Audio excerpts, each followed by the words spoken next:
అమ్మ ఏదైతే కోరుకుందో అమ్మ ఒక్క గోల్డ్ మెడలే కోరింది, కానీ అదే కాలేజ్ నుండి బయటకు వచ్చేటప్పుడు దేవుడు నాకు 3 గోల్డ్ మెడల్ ఇచ్చాడు. ఇంటర్లో 2 డ్రెస్సులు.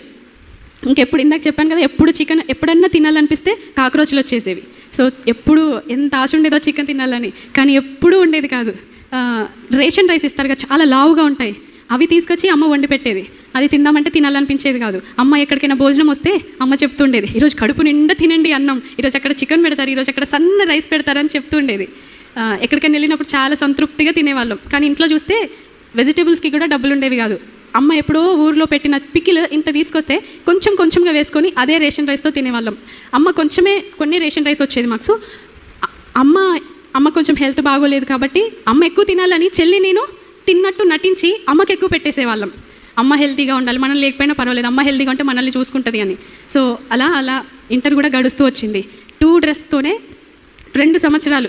అందరూ ఏంటి నీకు డ్రెస్సులు లేవా అని ఫ్రెండ్స్ అందరూ పార్టీస్కి వెళ్ళేదాన్ని కాదు. ఎందుకంటే నీకు డ్రెస్ లేదా అని ఎవరంటారో అని చెప్పేసి ఎప్పుడు పార్టీస్కి వెళ్ళడం కానీ ఏది ఎక్కడికి వెళ్ళేదాన్ని కాదు, ఎందుకు వాళ్ళతో మాట అనిపించుకోవడం అని. సో అలా వెళ్తున్నప్పుడు ఆ రోజు డ్రెస్సులు లేవు, కానీ ఈరోజు నన్ను అనేకులకి డ్రెస్ ఇచ్చేదానిగా దేవుడు నన్ను చేశాడు. ఆ రోజున నాకు అన్నం లేదు, ఒక్కరోజు చికెన్ తినడానికి లేదు, కానీ ఈ రోజున అనేకులకి చికెన్ పెట్టేలాగా దేవుడు చేశాడు. హల్లెలూయా.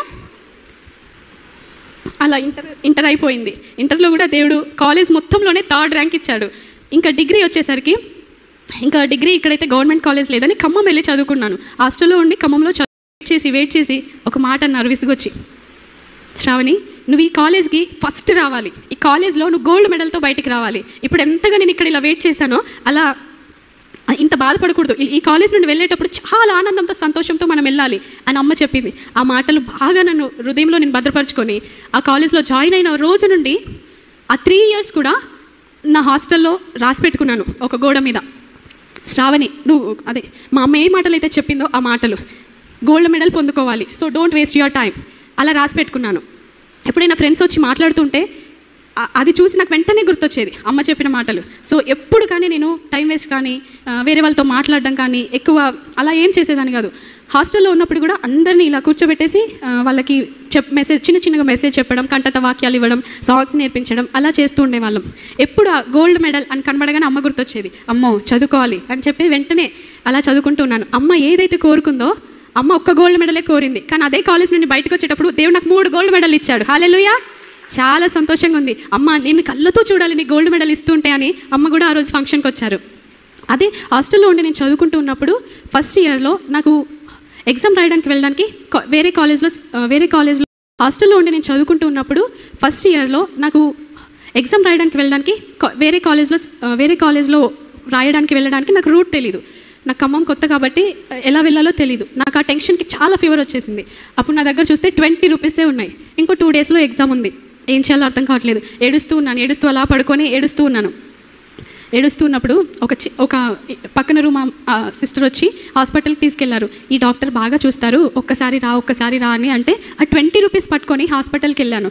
హాస్పిటల్కి వెళ్తే అమ్మా నీకు చాలా ఫీవర్ ఉంది, 108 ఫీవర్ ఉంది, ఇది 2 daysలో ఎగ్జామ్ ఉంది, ఇంజెక్షన్ చేయాలి అని చెప్పాను. ఓపీఏ 300 అయింది, ఇంజెక్షన్, ట్యాబ్లెట్స్, డాక్టర్ ఫీజు అని చెప్పి మొత్తం కలిపి 500 ప్లస్ ఏబో వేశారు. అప్పుడు ఏడుస్తున్నాను. ఏంటమ్మా ఏడుస్తున్నా, నేను ఏం చెప్పలేదు, ఏం అనలేదు కదా అంటే, సారీ డాక్టర్ నాకు ఇంజెక్షన్ వద్దు, ఏదొద్దు, నాకు ఏ ఓపీ వద్దు, నేను వెళ్ళిపోతాను, నా దగ్గర అంత అమౌంట్ లేదు అని ఏడుస్తుంటే, దానికి ఎందుకు ఏడవడం అమ్మా, వద్దులే, నీకు సాయం చేస్తే దేవుడు నాకు సాయం చేస్తాడు అని చెప్పి 10 రూపీస్ తీసుకొని 10 రూపీస్ నాకు రిటర్న్ ఇచ్చేసి ఆ 10 రూపీస్ మెడిసిన్ బిల్ కట్టండి అని చెప్పారు. హల్లెలూయా. దేవుడు ఆ రోజున అంత కృప చూపించాడు కాబట్టి ఈరోజు నేను ఆరోగ్యంగా ఇక్కడ నిలబడ్డాను.